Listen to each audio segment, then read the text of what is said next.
Hi there. Welcome back to our community here at Real Talk English with Anna and Jake. And I'm Jake, joining you as always to help bridge the gap between classroom English and the real world. Hello, and welcome back to Real Talk English, the podcast where we navigate modern life through the lens of the English language. I'm your host, Anna. And I'm Jake. And Anna, I need a coffee. But I'm too afraid to go buy one. Too afraid. Why is the coffee too hot? No, it's the payment process, it's the screen, it's the moment of truth. Ah, you are talking about the iPad stare. Is that what we're calling it? Because that is exactly what it feels like. I go to the counter, I order a black coffee. It takes the barista 10 seconds to pour it. She hands it to me, then she spins the iPad around. And the screen asks you a question. It asks, how much would you like to tip? And the options are 15%, 20%, 25%. And while I am looking at these numbers, the barista is just standing there, staring at me. It is intense pressure, isn't it? We call this social pressure. You feel like you have to say yes, or you're a bad person. Exactly. And if I hit no tip, I feel like everyone in the shop is judging me. I feel like the barista is going to spit in my coffee next time. I promise they won't spit in your coffee, but you have hit on a major cultural shift. We are living through the era of tip creep. Tip creep? I like that phrase. It sounds like a horror movie monster. It is a little bit creep means to move slowly and quietly. Tipping used to be just for waiters and bartenders, people who served you at a table, but now tipping is creeping into everything. Coffee shops, bakeries, even self-checkout machines. That is the worst one. I was at the airport buying a bottle of water from a machine. No human was involved. And the machine asked me for a 15% tip. Who am I tipping? The electricity. That is ridiculous, but it confuses people, especially non-native speakers. They think, is this mandatory? Is this the rule? So, Anna, clarify for us, is it mandatory? In the US, it feels mandatory, but technically it is discretionary. Discretionary. That's a C1 word. It means it is up to your judgment. It is optional. However, in the US, if you receive table service, it is socially mandatory. But for a black coffee over the counter, you can hit no tip or custom tip and give $1. Okay, I need to be brave. I need to practice the no tip button without blushing. It's about confidence. But Jake, let's talk about the UK and Europe because it's different there and it confuses travelers. Yes, in London, I never know what to do.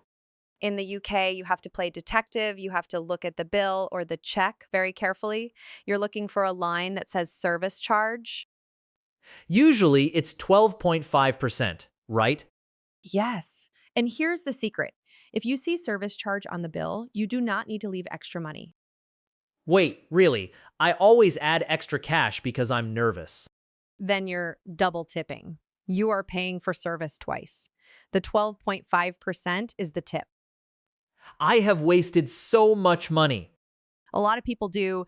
The machine might still ask you for a tip, even if the service charge is already added. That is the trap. You have to be vigilant. Vigilant, watchful, alert. Exactly. So summarize the strategy for our listeners.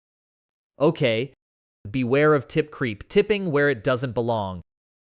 Don't fear the iPad stare. Be brave. In the UK, Europe, check for the service charge so you don't double tip. Perfect. Now, unfortunately, the coffee shop is the easy part. The real social tax is dinner with friends. Okay, Anna, I need your help with a specific friend. Let's call him Larry. Okay, what is Larry's problem? Larry loves expensive food. He loves cocktails. He loves appetizers. When we go out for dinner, I usually order a burger and water because I'm looking at my wallet. Sensible. But Larry orders the lobster. He orders 3 martinis. He orders the chocolate volcano cake. Oh dear, he is a high roller. He is, but here's the problem. At the end of the meal, when the bill comes, Larry looks at the table and says, let's just split it down the middle. It's easier. No, the dreaded phrase, let's split it. And I panic because his meal was $100 and mine was $20. If we split it, I pay $60. I am subsidizing his lobster. Subsidizing. That means you're paying part of the cost for him. This is the Lobster Larry problem. It is a classic social dilemma. It makes me so angry, but I don't say anything because I don't want to look. What's the word? Stingy? Yes, stingy, pronounced with a soft G, like Jim. This is a very negative word. It means you hate spending money, you're ungenerous, maybe a bit mean. Think of Ebenezer Scrooge. I don't want to be Scrooge. But there is a positive word for what you're doing. You're being frugal. Frugal. Frugal means you're careful with money, you value. You aren't mean, you're just wise. You have a budget and you stick to it. So, how do I be frugal without looking stingy in front of Larry? The timing is everything. If you wait until the bill arrives, it is too late. The awkwardness is already there. So I have to strike first? Yes, you need a preemptive strike. Sounds military. It is social warfare before you even order or right when you sit down. You need to set the expectation. You can say, hey guys, just so you know, I'm on a strict budget this week, so I'm just going to pay for my own order today. I'm on a strict budget. That sounds like a shield.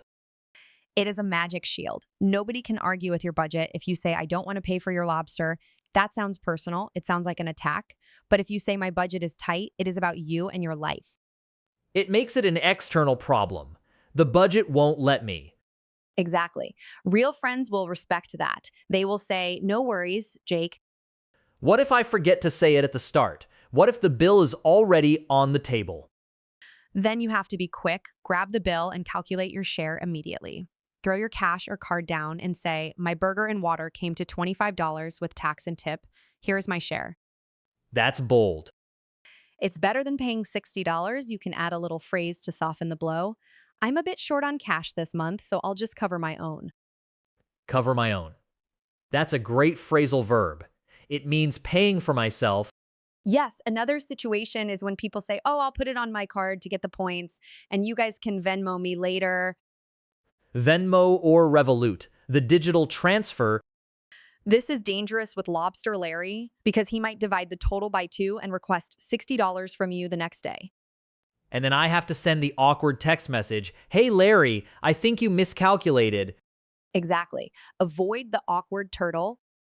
Awkward turtle, is that slang? It's a bit of fun slang. When a situation is silent and uncomfortable, you call it an awkward turtle. You want to avoid that. Be clear up front.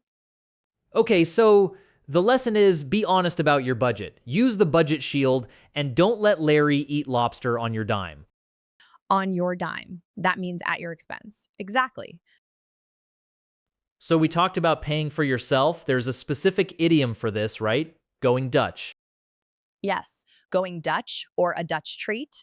It means everyone pays for their own meal. Is that offensive to Dutch people? Historically, maybe a little bit. It comes from the 17th century when the English and Dutch were rivals. The English came up with phrases to make the Dutch look cheap or ungenerous. But today, the meaning has changed. It is just a practical term. In 2026, going Dutch is the safest way to keep friends. I agree, it removes the mystery, but there are times when you want to pay for everyone. A treat.